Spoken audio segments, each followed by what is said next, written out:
اور سیدنا ابو ہریرہ رضی اللہ تعالیٰ عنہ روایت کرتے ہیں، یہ میرا میسج ہے، خدا کے لیے اپنی زندگیوں کو بدلیں، اور یہ بات یاد رکھ لیں کہ جب آقا کا فرمان آپ تک پہنچ چکا حجت پوری ہو جاتی ہے۔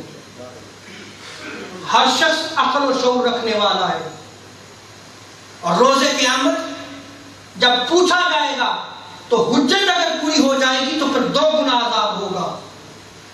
آج اگر ہم نے آقا کے فرامین کو سن کر اپنی زندگیوں کو نہ بدلا اور اپنی زندگی میں اچھے اخلاق کو نہ اپنایا تو روز قیامت بڑا سخت عذاب ہے۔ یہ 2 حدیثیں میرا میسج ہے۔ آقا علیہ السلام فرماتے ہیں کہ تم میں میرے نزدیک پسندیدہ لوگ وہ ہیں جو تمہارے درمیان اچھے اخلاق والے ہیں۔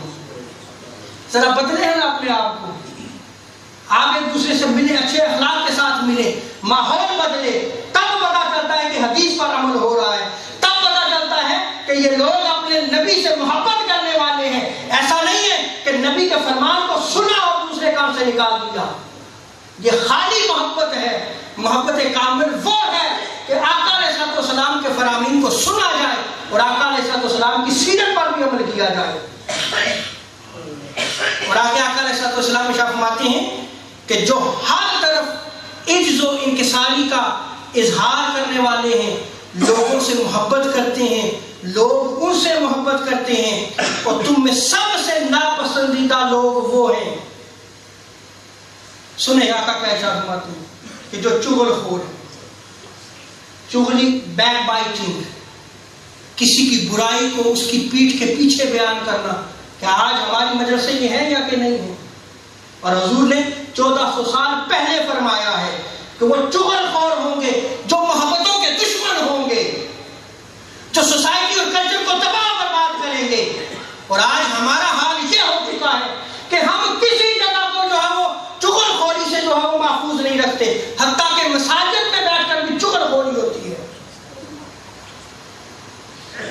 اور آگے آقا علیہ السلام فرماتے ہیں کہ یہ جو چغل خور ہیں، یہ دوستوں کے درمیان جدائی ڈالتے ہیں اور بے گناہوں کے عیب تلاش کرتے رہتے ہیں۔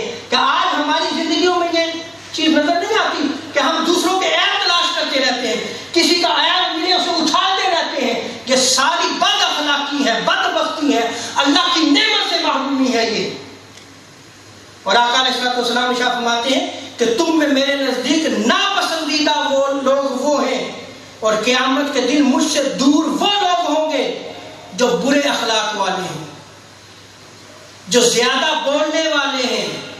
سنیں کون سی چیز رہ جاتی ہے؟